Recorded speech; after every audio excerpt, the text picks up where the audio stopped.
Magandang hapon sa ating lahat. Ito na po ang ating latest weather update ngayong araw. Kanina nga pong alas 3 ng hapon, ito nga pong ating binabantayan na low pressure area ay nasa West Philippine Sea na po na nasa layong 220 kilometers west-northwest ng Coron, Palawan. Hindi na nga natin ito inaasahan na maging bagyo at patuloy na po itong lalayo sa ating mga kalupaan. Ngunit yung kanyang trough o yung extension ng mga kaulapan nitong ating LPA ay patuloy pa rin po magdadala ng makulimlim na panahon na may kalat-kalat na pag-ulan, pagkulog at pagkidlat dito sa may Metro Manila, pati na rin po sa may Central Luzon area, Calabarzon, Mimaropa, Bicol Region, pati na rin po sa may Western Visayas. At ito naman pong ating binabantayan ng mga kaulapan dito sa may extreme northern Luzon ay dulot naman ng easterlies o yung maalinsangan at mainit na hangin na nanggagaling sa karagatang Pasipiko. Ito pong ating binabantayan dito ay posible po na magpatuloy pa rin siya hanggang bukas. So asahan po natin sa ating mga kababayan na nasa Cagayan Valley ang maulap at maulang panahon ngayong gabi hanggang sa bukas po ng umaga. Dito naman po, pansin po natin na meron pa rin po tayong mga kaulapan. Ito po yung ating mga pulu-pulong mga kaulapan na nagsisignify doon sa localized thunderstorms na ating tinatawag. So ito po ang ating mga localized thunderstorms ay posible pa rin po magdala ng moderate to at times heavy rains during severe thunderstorm activities po yan. Kaya patuloy po tayo mag-antabay sa thunderstorm advisories na pinapalabas natin sa panahon.gov.ph. Meron din po tayong binabantayan ng mga kaulapan o mga cloud cluster sa silangan ng Mindanao at isa din po dito sa labas pa ng PAR, dito po sa may Philippine Sea area. At manitili po tayong updated galing dito sa pag-asa ukol po sa development at potential na activity nitong ating mga binabantayan na cloud clusters. Ito nga po yung ating nakita sa ating TC Threat Potential Forecast. Ito pong number 1, ito yung low pressure area na ating binabantayan ngayon.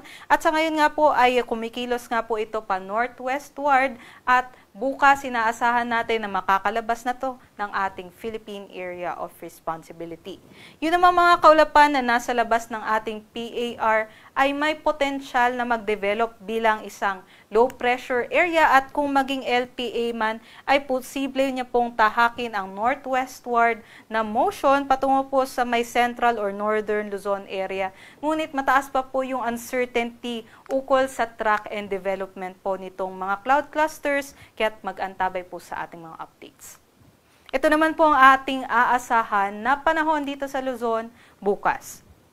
Dito nga po sa may extreme northern Luzon, ay asahan pa rin yung epekto ng easterlies kaya't magiging maulap at maulan pa rin po yung ating panahon bukas po yan. Meron din po tayong mga kalat-kalat na mga pag-ulan.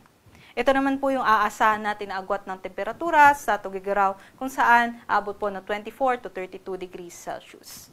Dito naman po sa may kanlurang bahagi ng Southern Luzon at sa Central Luzon, asahan po natin ng medyo may makulimlim pa rin po tayo ng mga kaulapan dito sa may Zambales, Bataan, pati na rin sa may Metro Manila, Calabarzon at dito rin po sa may Occidental at Oriental Mindoro area. Kaya posible pa rin po yung mga localized floodings at mga landslides. Kaya mag-ingat po yung ating mga kababayan dyan.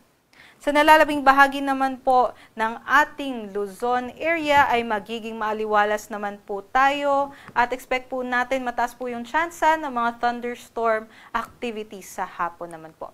Ito po yung ating mga agwat ng temperatura kung saan medyo mataas na po yung ating temperatura dito sa Metro Manila na abot sa 31 degrees Celsius, pati din po sa may Legazpi City na abot sa 31 degrees Celsius.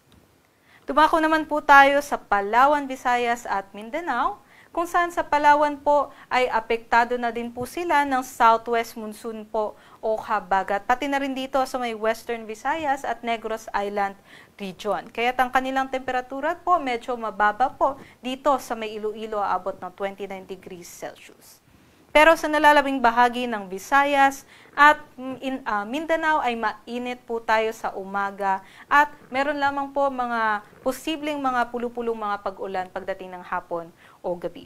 Ito po yung ating mga agwat ng temperatura kung saan aabot ng 32 to 33 degrees Celsius dito sa may Zamboanga, Davao at Cagayan de Oro. Kaya't mag-ingat yung ating kababayan hindi lamang po sa mga posibleng mga pag-ulan kundi din po sa mga posibleng matataas na mga temperatura.